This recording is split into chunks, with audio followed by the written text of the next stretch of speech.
Effect of multiplication by T ये देखने जा रहे हैं। Effect of multiplication by T.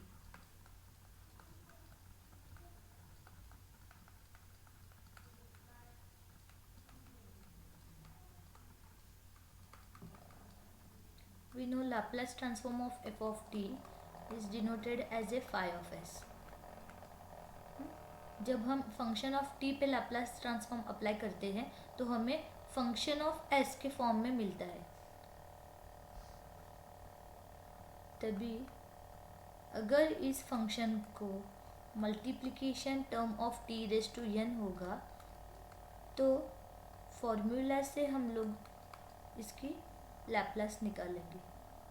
-1 raise to n d raise to n upon d s raise to n into phi of s, और यही phi of s हमारा है Laplace transform of f of T.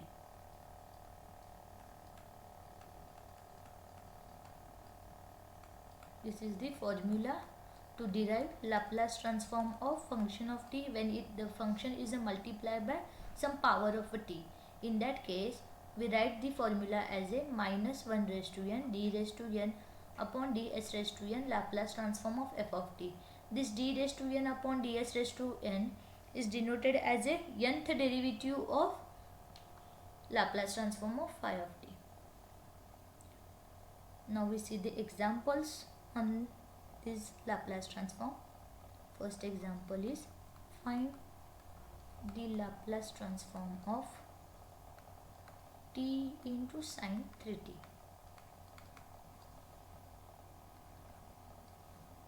Here you see that here a function is f of t which is sin 3t and it a multiplication term with t raised to power n. तो यहाँ पे जो sign T है इसके साथ जो multiplication term है वो टी रेज टू पावर 1 है, यानी हमारा यहाँ पे n जो है वो कितना है 1 है, और यहाँ पे f ऑफ t है sine 3t. So we consider first f of t as a sine 3t and we take a Laplace of this f of t, that is Laplace transform of sin 3t is equal to 3 upon s square plus 9. Now we calculated Laplace transform of t sin 3t because we want to find the value of Laplace transform of t sin 3t. Here we apply the formula. Here we know Laplace transform of t raised to n f of t as a -1 raised to n d raised to n upon ds raised to n into Laplace of f of t. Here the value of n is a 1, so we write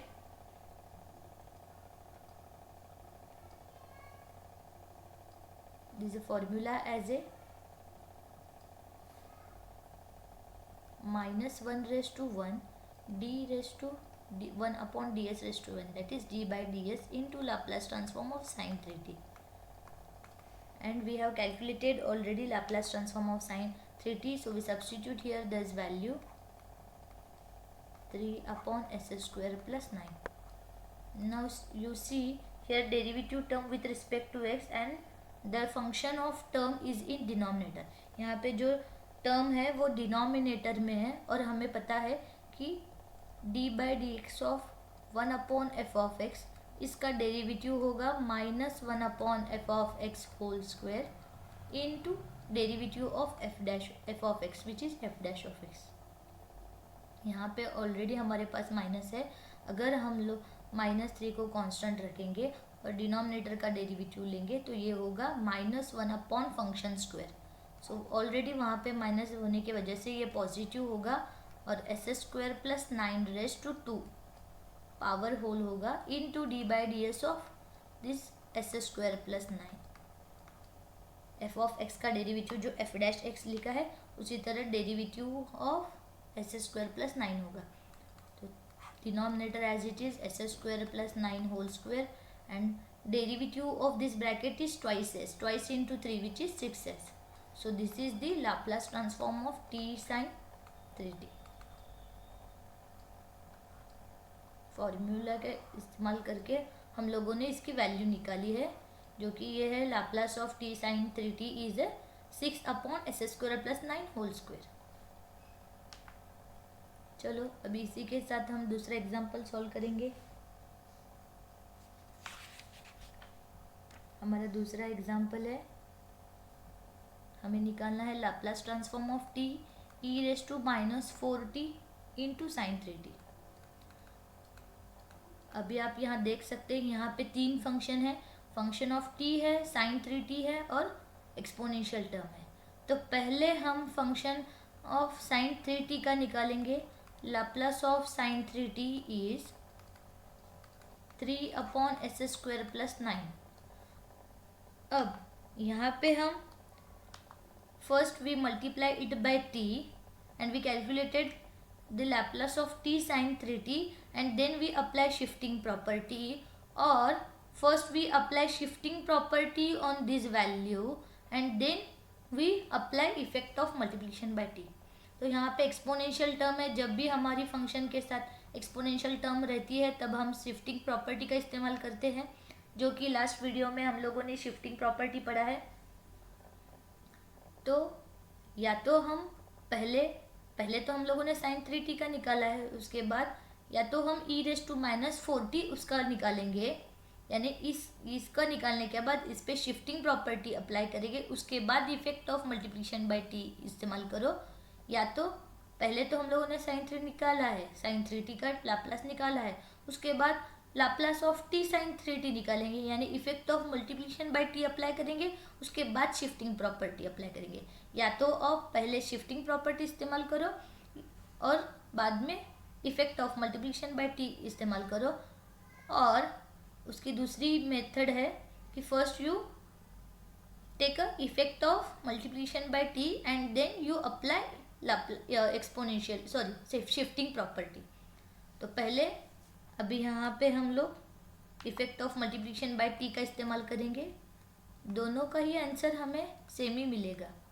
तो ये तो हम लोगों ने पिछले ही example में निकाला है, तो मैं यहाँ पे इसकी वैल्यू डायरेक्ट सब्स्टिट्यूट करूँगी। हम लोगों ने अभी ऊपर ही देखा है कि लाप्लास ऑफ 3 साइन 3t का लाप्लास क्या है और किस तरह से हम लोगों ने इसे निकाला है, ये हम लोगों ने अभी पढ़ा है। यहाँ पे लाप्लास ऑफ साइन 3t का निकाल कर उसके बाद उसे effect of multiplication by t का फॉर्मूला यूज़ करके एस d/ds यानी first derivative of this Laplace निकाल कर ये मुझे आंसर मिला है। तो अब मैं ये आंसर डायरेक्टली यहाँ पे लिखूँगी, तो वो मेरा आंसर है 6s/s² + 9 होल स्क्वायर। ठीक है, ये तो मुझे पहले से ही मिला है, इस वजह से मैंने यहाँ पे उस वैल्यू को एज इट इज़ लिया है। अभी यहाँ पे मैं शिफ्टिंग प्रॉपर्टी का इस्तेमाल करूँगी। यहाँ पे मेरी मल्टीप्लिकेशन की टर्म है e⁻⁴t t sin 3t, क्योंकि हमें लाप्लास ट्रांसफॉर्म ऑफ ये पूरे टर्म का लाप्लास निकालना था, इस वजह से हम लोगों ने पहले लाप्लास ऑफ साइन 3t निकाला, उसके बाद उस पर effect of multiplication by t का यूज़ किया है, और फिर हम लोगों ने शिफ्टिंग प्रॉपर्टी यूज़ की है। शिफ्टिंग प्रॉपर्टी में क्या होता है, यहाँ पे पावर निगेटिव है, तो जहाँ कहीं भी हमारा यस होगा उसे मैं रिप्लेस करूँगी s+4 से। अगर मेरा ये टर्म पॉजिटिव होता है, इसका जो पावर है वो पॉजिटिव होगा, तो मैं उस लैप्लास की वैल्यू में रिप्लेस करूँगी उस s को s- से। अभी यहाँ पे माइनस होने के वजह से प्लस से मैंने रिप्लेस किया है, s+4 होल स्क्वायर + 9⁻²। ये हम लोगों ने पिछले वीडियो लेक्चर में पढ़ा है कि किस तरह से हम शिफ्टिंग प्रॉपर्टी का इस्तेमाल कर सकते हैं। अगर आप लोगों ने वो मेरा वीडियो देखा नहीं होगा तो वो एक बार ज़रूर देखना। और ये होगा, यहाँ पे हम लोगों ने इस ब्रैकेट को सिंप्लीफाई किया है, और ये ब्रैकेट है s² + 8s + 16 + 9 होल स्क्वायर, और 16 + 9 होगा 25। सो 6s+4/s² + 8s + 25 होल स्क्वायर। ये है मेरा Laplace of t e⁻⁴t sin 3t। अगर आप लोगों ने पहले शिफ्टिंग का इस्तेमाल कर बाद में उस पर मल्टीप्लिकेशन बाय टी का इस्तेमाल किया होता, तभी भी आपको यही आंसर मिला होता। तो ये आंसर आप किसी भी मेथड से अप्लाई कर सकते हो, कौन सी भी कंडीशन पहले यूज़ कर निकालोगे तो आंसर हमें सेम ही मिलेगा। अभी इसकी हम एक पर्टिकुलर वैल्यू देखेंगे, जो कि दूसरा हेडिंग है हमारा, particular value of A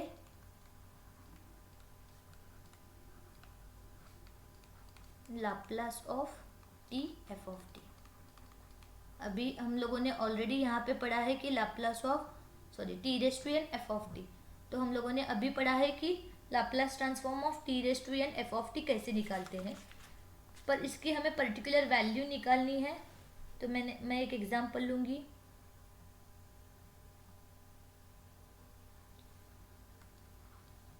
We have to calculate this integration value of this integration, which is e raised to minus 2t t cos t dt।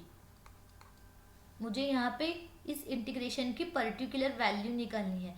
यहाँ पे देख सकते हैं आप, जो लिमिट है वो कांस्टेंट है, तो हमें कुछ तो पर्टिकुलर वैल्यू मिलेगी, ये वेरिएबल में नहीं मिलेगा। अगर इसका इस इंटीग्रेशन के लिमिट अगर वेरिएबल होते तो हमें जो आंसर मिलेगा ये जो इंटीग्रेशन सॉल्व करने के बाद वो फंक्शन ऑफ टी में मिला होता, पर ये फंक्शन वेरिएबल नहीं है, ये इन्फिनिटी और ज़ीरो ये कांस्टेंट वैल्यूज़ है, तो हमें एक पर्टिकुलर फिक्स वैल्यू मिलेगी इस इंटीग्रेशन की।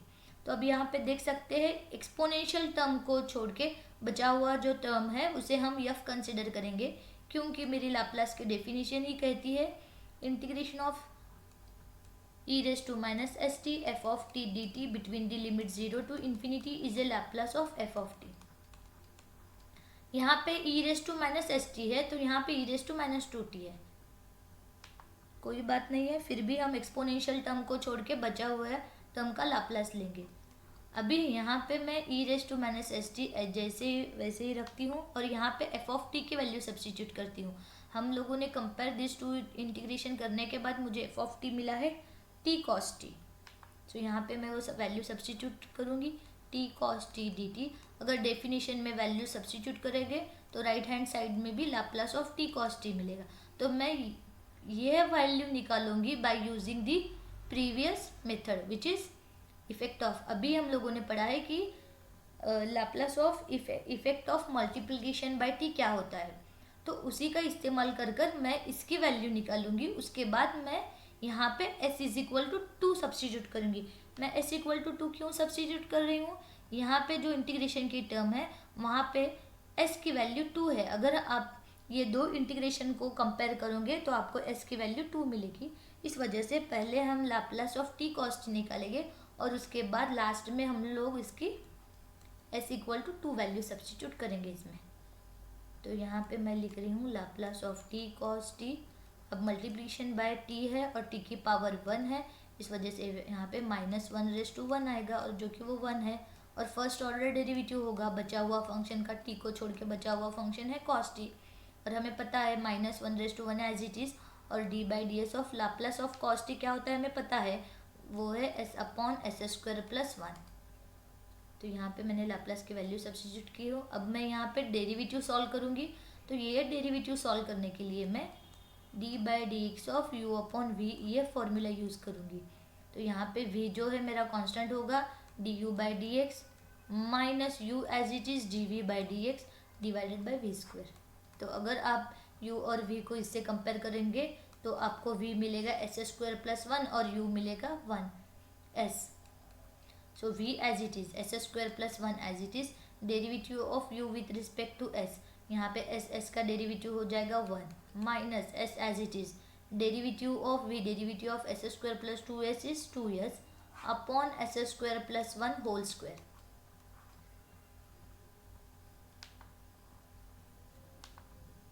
तो यहाँ हो गया वो minus s square plus 1 minus 2s square upon s square plus 1 whole square.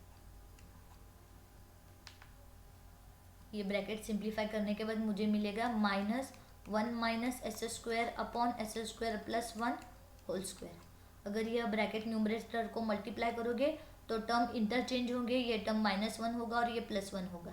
तो s square -1 upon s square plus 1 whole square, ये है हमारा Laplace of cos t। So हमारे इक्वेशन 1 बिकम्स, ये जो वैल्यू है वो मैं इक्वेशन 1 में सब्स्टिट्यूट करूँगी। इक्वेशन 1 क्या है मेरा, integration 0 to infinity e raised to minus st t cos t dt equal to Laplace of t cos t, जो कि हम लोगों ने अभी इसकी वैल्यू निकाली है, वही वैल्यू मैं यहाँ पे सब्स्टिट्यूट करूँगी। Integration 0 to infinity e raised to minus st t cos t dt equal to s square minus 1 upon s square plus 1 whole square. अब लास्ट में हम लोग एस की वैल्यू 2 अगर सब्स्टिट्यूट करोगे तो हमें एक पर्टिकुलर वैल्यू मिलेगी, e raise to minus 2t t cos t dt equal to S की वैल्यू 2 है, 2 square minus 1 upon 2 square plus 1 whole square. 2 square होगा 4, 4 माइनस 1 होगा 3, और ये होगा 2 स्क्वायर 4, 4 प्लस 1 5 सा स्क्वायर 25। तो ये हो गई हमारी particular value of this integration. यही हम लोगों को सॉल्व करना था।